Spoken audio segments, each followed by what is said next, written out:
Do you also get a feeling that there is a hidden part of you which would change everything if you could access it? Today we prepared 3 things that are potentially the keys to those parts of yourself that you have to unlock. Every single one of these can help you on your path to a better career, relationships, and more clarity in life. Let's not waste any time here, and let's start with number 1. The 20-second rule. There is something many of us have in common. There are things in our lives we know we need to change, learn, or adapt, but we just can't seem to find a way to do so. Getting rid of old bad habits seems impossible sometimes, as well as learning new ones can be a pain in the ass. But 20-second rule makes this much easier. The rule is based on a concept that by reducing activation energy for good habit, you make it far more likely that you will follow through with it. And on the other hand, by increasing the activation energy for a bad habit, you make it less likely that you will fall into the pattern. Now, how do you use this for starting new habits? Make the desired activity as easy as possible to start. For example, if you want to start a morning workout routine,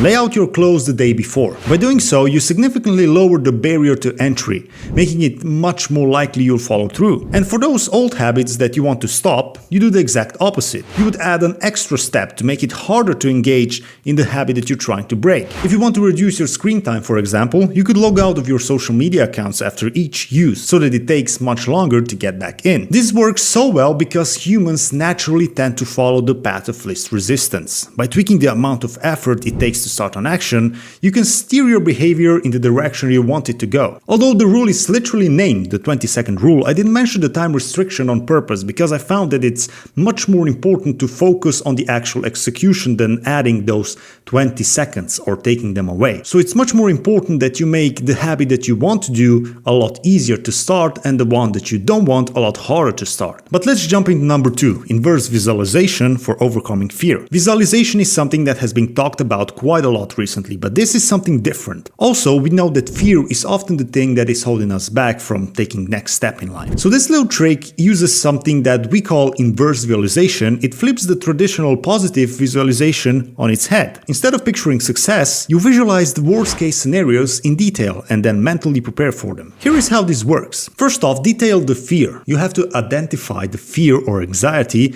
related to your goal or action that you're avoiding. Let's say you're afraid of public speaking. You would vividly imagine the scenario where you forget your speech, the audience is unresponsive, or you stumble over your words. Next one is the acceptance. By confronting these negative outcomes head-on in your mind, you begin to desensitize yourself to the fear they hold over you. This can lessen the emotional impact if such an event were to occur because you already experienced it mentally. Next, you think about the practical steps you could take if the worst case scenarios were to happen. For the public speaking example, this might include having a backup copy of the notes or practicing calming techniques if you start to lose your place. Now, often through this process, you will realize that the worst case scenario is not as catastrophic as your fear made it out to be. And even if it were to happen, you would be equipped to handle it. This helps you break down irrational beliefs that are often the core of our fears. Inverse visualization can help you build mental toughness and resilience. The personal feedback loop technique. This is a self-improvement technique that involves creating a systematic approach to monitoring, reflecting on, and adjusting on behaviors and actions to foster personal growth and improvement. This technique is grounded in the principles of reflective practices and continuous feedback, which are essential for learning and development. Here is the breakdown. First off, we track the behavior. Begin by selecting a behavior or set of actions you want to improve or change.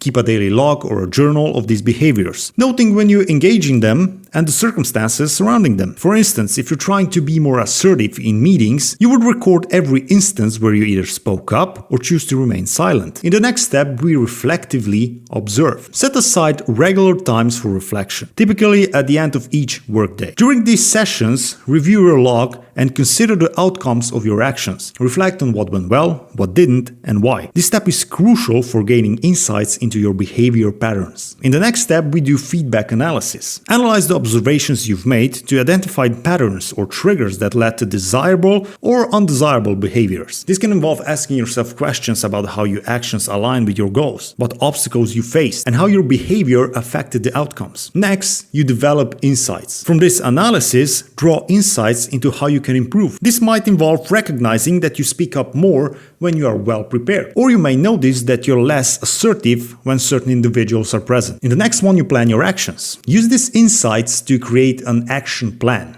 This could involve setting specific goals for your behaviors, such as contributing at least 2 ideas in the next meeting, or tactics to overcome obstacles, like preparing your points in advance or setting a personal reminder to speak up. Then, we of course implement those changes. Put your actions into practice. As you try new behaviors or strategies, continue to track your actions as before, maintaining the feedback loop. After implementing these changes, the cycle repeats. You track the new behaviors, reflect on them, analyze the feedback, and adjust your actions again. This creates a dynamic and continuous loop of self-improvement, where you adapt and refine your behaviors over time based on consistent self-evaluation and learning. Make sure you try all of this out and let me know if you unlock that something special within you. Thank you guys for watching, and I'll see you all in the next one. Bye bye.